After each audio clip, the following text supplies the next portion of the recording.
गणेशपुराणं क्रीडाखण्ड अष्टत्रिंशोऽध्यायः दुरासदचरित्रम्। कीर्तिरुवाच सम्यक् उक्तं त्वया ब्रह्मन् शमीमाहात्म्यम् आदरात् मन्दारस्यापि कथितं तेन मे तुष्यते मनः। जीवितश्च कुमारोऽयम् उपदिष्ट षडक्षरं न चोच्चरयितुं शक्यं बालभावान् मुनीश्वर। सुगमं सुप्रसादं च स्वराज्ये प्रापकं मुने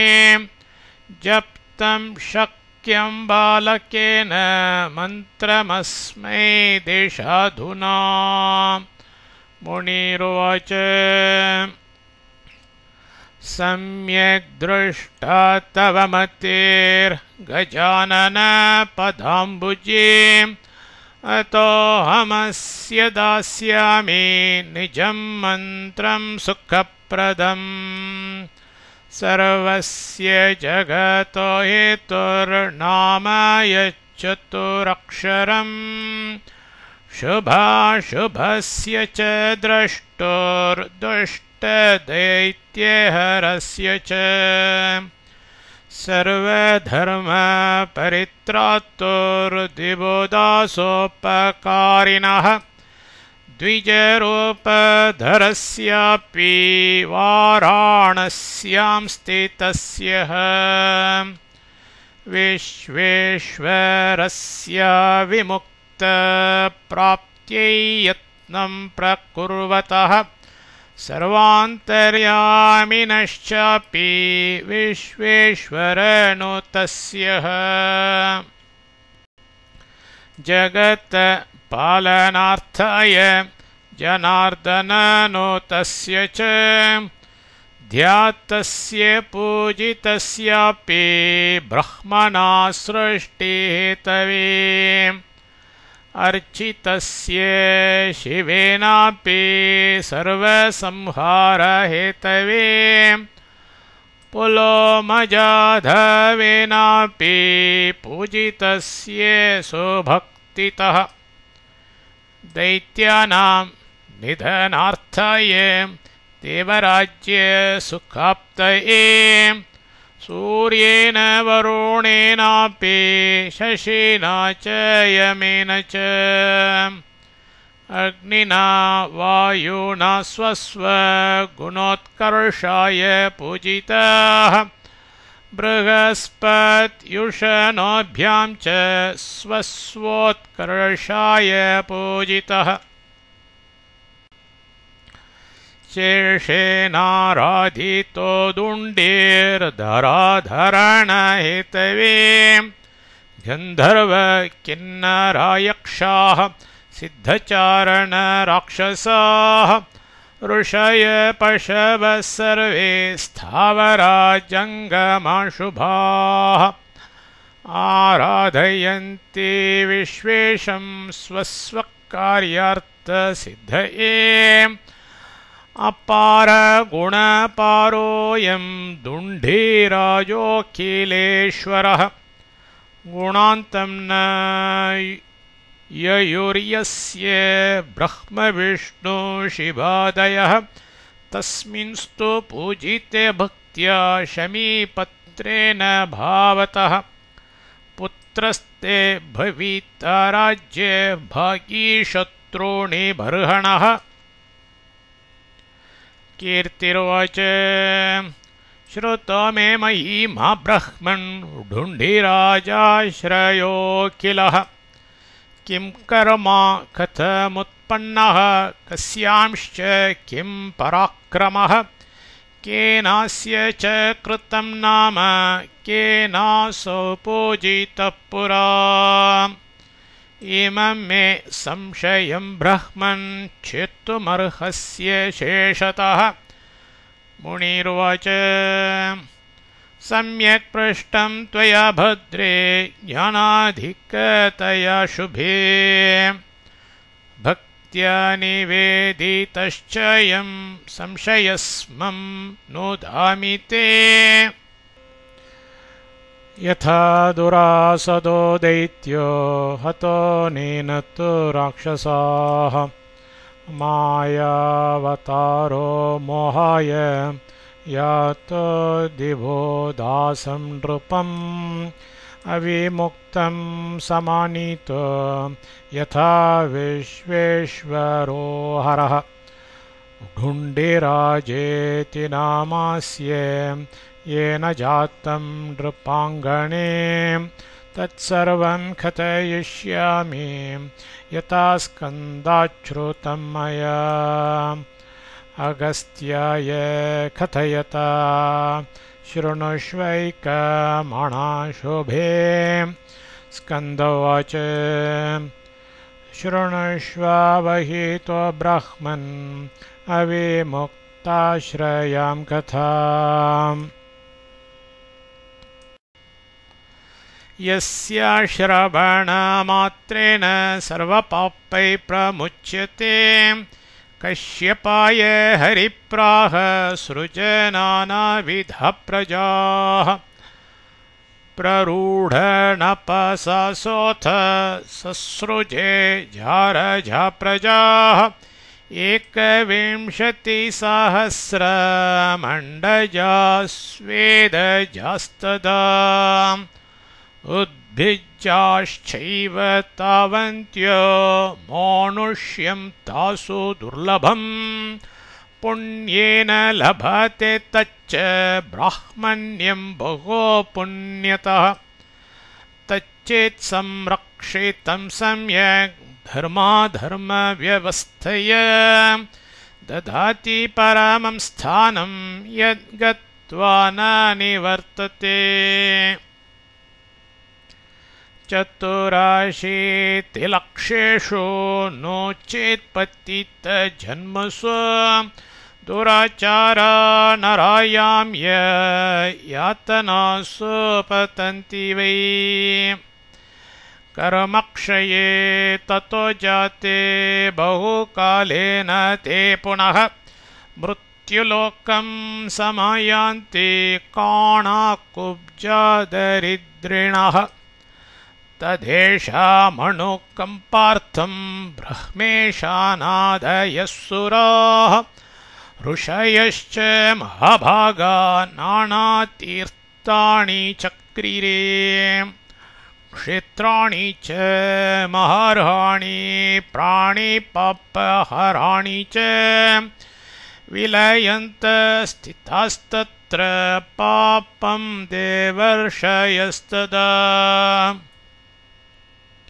यत्र स्थितानां जन्तूनां पापस्य विलयो भवेत् जन्तून् पापात् परित्रातुं स्थिता देवर्षयः सदा सर्वश्रेष्ठां सर्वगुणां भुक्तिमुक्तिप्रदां शुभां विश्वेश्वरो निर्ममेथ ध्यातृज्ञातृविमुक्तिदां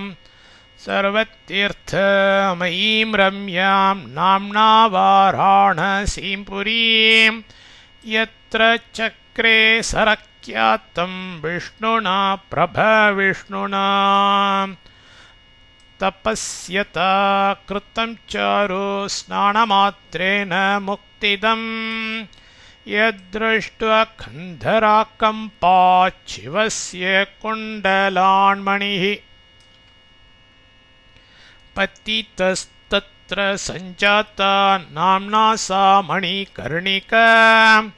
ततो भगीरथाहूता जाता भागीरथी नदी अत्र कीटपतङ्गाणां मुक्तिर्मरणतो भवेत् त्रिवारणामस्मरणात् काशीवासफलप्रदा धन्यास्ता विरुधो वल्यस्तृणवृक्षान् चान्यतः गच्छन्ति कमठामस्य भूकैलासं विहाय तत्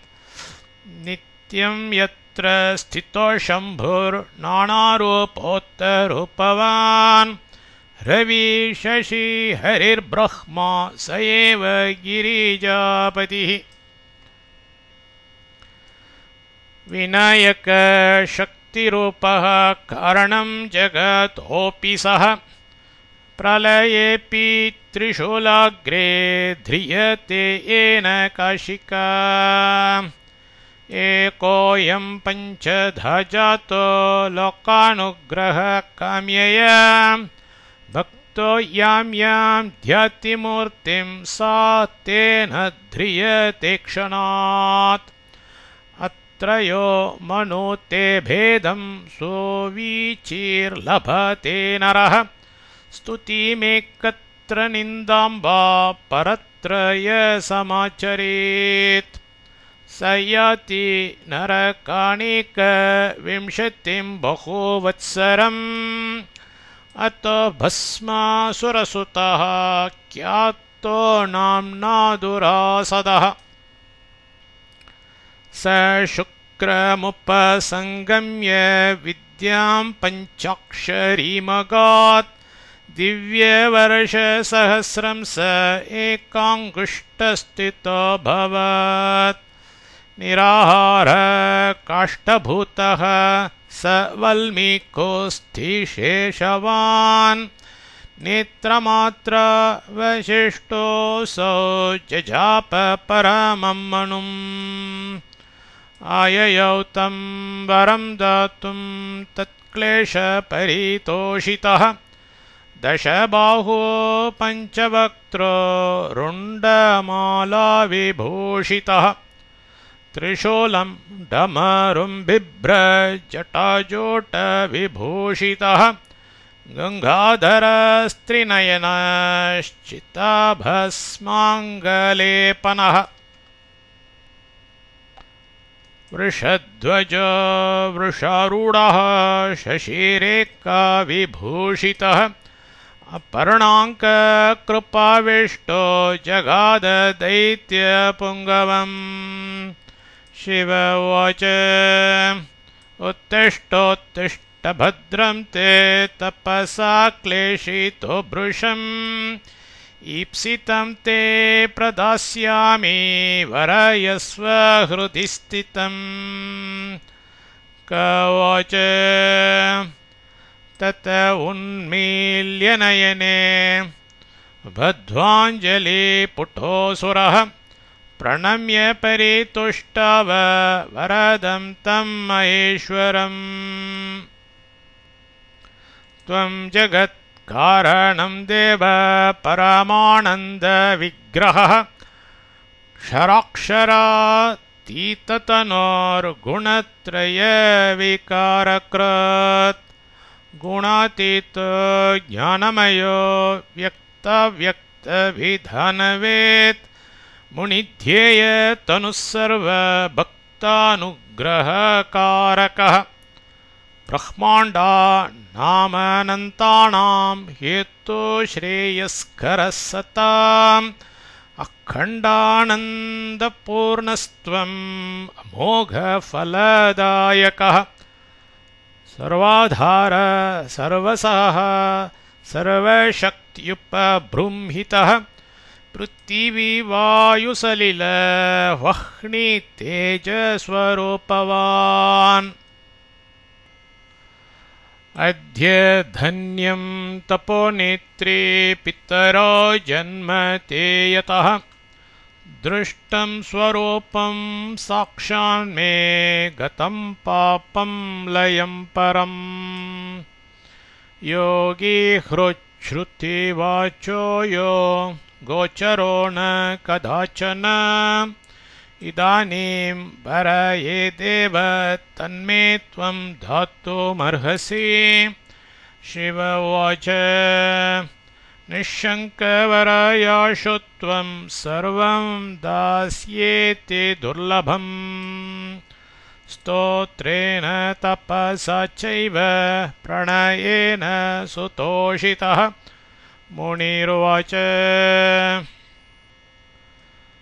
ततो वव्रे भयं देवात् सुप्रसन्नात् सदाशिवात् चतुराकरजेभ्यो मे मा मृत्यु सम्भवेदिति यक्षरक्षपिशाचेभ्यो देवदानवकिन्नरात् मुनिमानवगन्धर्वसर्पेभ्यो हि वनेचरात् दृष्ट्वा रूपं मदीयं तु त्रसेयुरणमूर्धनि सर्वे देवा महाभागसुरराज्यं च यच्च मे संस्मृतेश्चरणे नित्यं भक्तिस्ते व्यभिचारिणी शिव उवाच एकां शक्तिं विना सर्वं देव्येभ्यो धायेथे भयं शक्तितेजोद्भवः कश्चिच्चित्त्वा सञ्जीवयिष्यति शिरसि स्थाप्य चरणं धरिष्यति निरन्तरं निष्कासितो यदा तेन चरणस्ते शिरोगतः तदा पुनस्त्रिलोकीं त्वं बलाज्येष्यसि तेजसा भक्तिश्व मे दृढतरा स्मृतिस्ते वै भविष्यति गृत्समद उवाच एवं दत्त्वा वरांस्तस्मै शिवोऽन्तर्धानमन्वगान्